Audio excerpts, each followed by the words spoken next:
que j'ai acheté en viager. Et mon viager, il veut plus crever.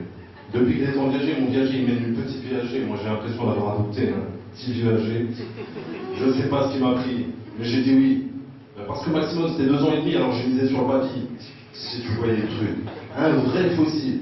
Une claque sur le cul et il y a tout qui file. Alors, quelques années sont écoulées et ma confiance, elle s'est effritée. Mon petit viager, son viager, jamais ne s'était mieux porté. Je le croise dans le village ou bien des fois chez l'épicier. On marchait au fromage et je m'inquiète pour sa santé.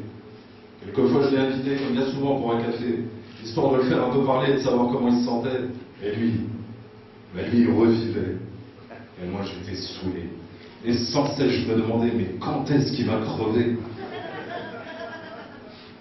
Les années ont défilé, puis les saisons s'additionnaient. Mon petit viager, son viager, jamais ne s'était mieux porté. Bon, alors moi, j'ai déprimé. Et lui, pour se requinquer, comme il disait, une nouvelle caisse, il s'est payé. Nous, on vivait à l'étriquer, dans quelques mètres, on s'entassait. Et jamais j'aurais pu penser qu'aussi longtemps ça durerait. Je broyais du noir, je m'alcoolisais. Je sortais souvent et ça se ressentait. Ma femme n'a jamais supporté. Au bout de 2 ans, elle m'a quitté. Et lui, c'est une petite vieille qui s'est trouvée. Beaucoup de questions je me suis posées et aucune réponse ne me satisfait. J'y avais tellement cogité que tous mes cheveux sont tombés. Et lui, c'est des implants qu'on lui faisait.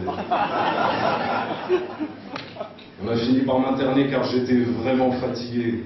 Et le docteur l'a signifié, je ne devais plus jamais le croiser. Alors quelques mois sont passés et quand je suis rentré, c'est dans ma chambre que je me planquais. Un vrai fantôme je devenais, je n'avais jamais existé. Une vie nocturne que j'ai développée, dans les ruettes je ambulais. Et quand le soleil se levait, moi je rentrais enfin me coucher. De nombreuses fois il est passé, les messages il m'a laissé. Sans écouter, je les effaçais, je ne l'ai jamais fait entrer. Il n'y avait vraiment rien à faire face à ce vieux pépère. Mon petit viager, depuis qu'il était en viager, il ne voulait plus crever. Alors une belle soirée d'été, je perdais mon temps sur le canapé. J'ai fini par déprimer, ça faisait X années que ça durait. Alors marre de ressasser, marre d'y repenser. Je suis parti en virée et forcément je me suis peuré. L'alcool aidant, je me suis lâché, j'ai décidé de le visiter. Avec du mal, je suis arrivé et à sa porte j'ai frappé. Quand celle-ci s'ouvrit, j'y ai de suite vu ma vie. Fallait que j'exorcise devant lui.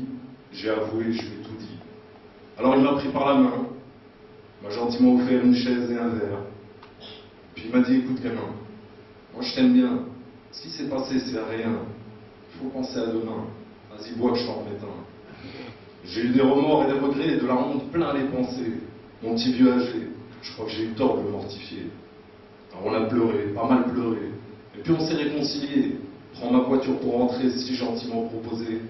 C'était vraiment la vie rêvée, car je m'étais apaisé. Et enfin je souriais à ce putain de virage serré. Dans 2 secondes, je vais rater. Vous savez quoi? Mon petit vieux âgé qui voulait pas crever, une bonne raison il avait.